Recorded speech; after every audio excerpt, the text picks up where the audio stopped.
Você conhece alguém que sofre com alcoolismo ou outras drogas? Que sofre com compulsão? Ouça, então, este caso.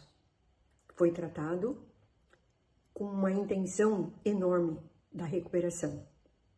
Ele me procurou por conta de um alcoolismo, ele estava avançado, ele ainda não tinha afetado o seu trabalho, o seu ambiente de trabalho, a sua profissão, mas a sua saúde mental, emocional, a questão física e principalmente a questão financeira estavam extremamente desequilibrados.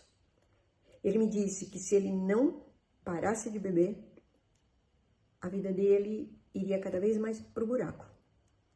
Ele precisaria retomar a atividade física, porque ele gostava de comer bastante, então ele também estava com um peso elevado. Ele precisaria de atividade física, ele precisaria parar de beber, evitar o primeiro gole e buscar uma espiritualidade. Foram as 3 metas que ele mesmo colocou no nosso primeiro encontro. Eu também pedi para que ele procurasse um médico, porque existe naquele que está em compulsão a síndrome de abstinência. Então, assim, ele poderia ter alguns sintomas. Ele já estava com o seu sono afetado, ele ia ficar mais irritado, poderia apresentar alguns tremores, e o médico precisava fazer alguns exames laboratoriais, medicar, para junto a gente fazer um trabalho. Também pedi ajuda de um frequentador dos Alcoólicos Anônimos, marcamos um café e nós 3 conversamos. Ele se identificou com a história do outro. Isso foi muito positivo. Iniciamos o nosso trabalho e logo nas primeiras sessões eu percebia que havia bebido. Mesmo estava no desejo da recuperação, mas eu percebia que na sessão estava alcoolizado. Assim mesmo foi com muita escuta, com muita paciência, que foi entendendo que não, assim, ia perder um tempo só comigo, se não parasse realmente de beber, se não fosse honesto com ele mesmo. E ele entrou no propósito, foi sensibilizado, ele entrou no propósito e nós começamos o tratamento. Juntos eu disse que iríamos trabalhar o autoconhecimento, as suas habilidades e competências, fazer um planejamento estratégico para a sua vida e principalmente fazer a prevenção da recaída, que é uma característica da doença. Trabalhamos seus medos, trabalhamos as crenças. Ele aceitou tudo isso, aceitou a ajuda do médico, não frequentava a sala de A ainda. E com o tempo, eu percebi que realmente tinha parado de beber, estava tomando a medicação da forma que o médico havia prescrito, já havia perdido mais de 20 quilos. Porém, em algumas sessões, eu percebi que iniciava irritado, estressado, estava chegando o final do ano, tinha festas, confraternizações, a casa também, no início tiraram as bebidas da casa, depois com o tempo perceberam que ele estava em recuperação e aí voltaram ao uso de festas e confraternizações e bebidas na casa. E eu sinalizei esse cliente que ele estava entrando numa recaída emocional, apresentando essa tristeza, um desejo de voltar a beber, a vida parecia não ter mais sentido, estava tudo muito difícil, porque o que acontecia? Quando as coisas estavam difíceis, porque os problemas continuaram na casa, no trabalho, só que quando estava na ativa, ia lá e bebia, e aí passava, ia dormir e passava o problema. Agora eu não estava bebendo mais, então tinha que enfrentar os problemas de frente. E aí a orientação foi que buscasse a sala de A. Houve um pouco de resistência em relação a isso. No final do ano, nós trabalhamos muito a questão da recaída.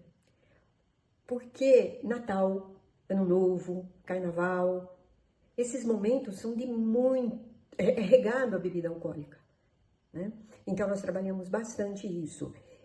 Eu expliquei que recaída não era fraqueza, é uma característica da doença. E precisava pedir ajuda, sim. Tem que ter coragem de pedir ajuda. E aí eu senti que nós precisávamos ir mais a fundo nesse aspecto. Porque eu já percebi essa recaída emocional.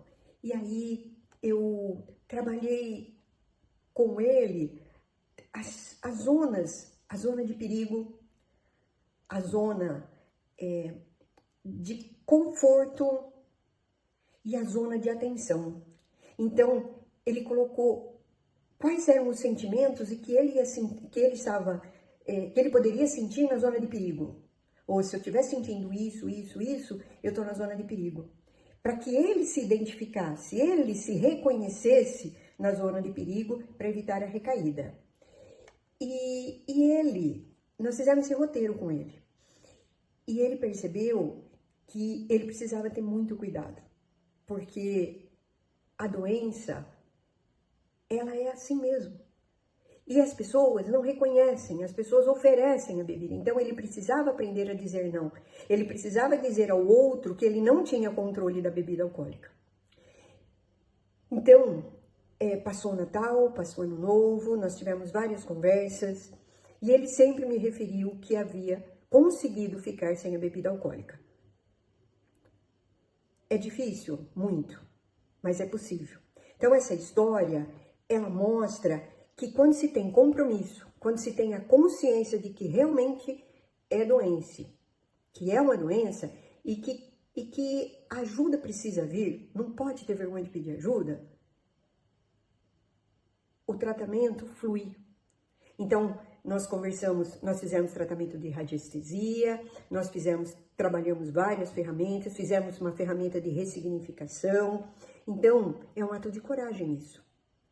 Eu quero dizer que eu tenho uma experiência muito grande nesse assunto, trabalhei por 33 anos nesse assunto, sou terapeuta integrativa e eu ajudo pessoas a sair dessa dor.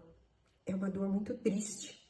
Então, esse vídeo meu hoje é para mostrar que a dependência química é uma doença, não é fraqueza, ela é incurável, ela é tratável.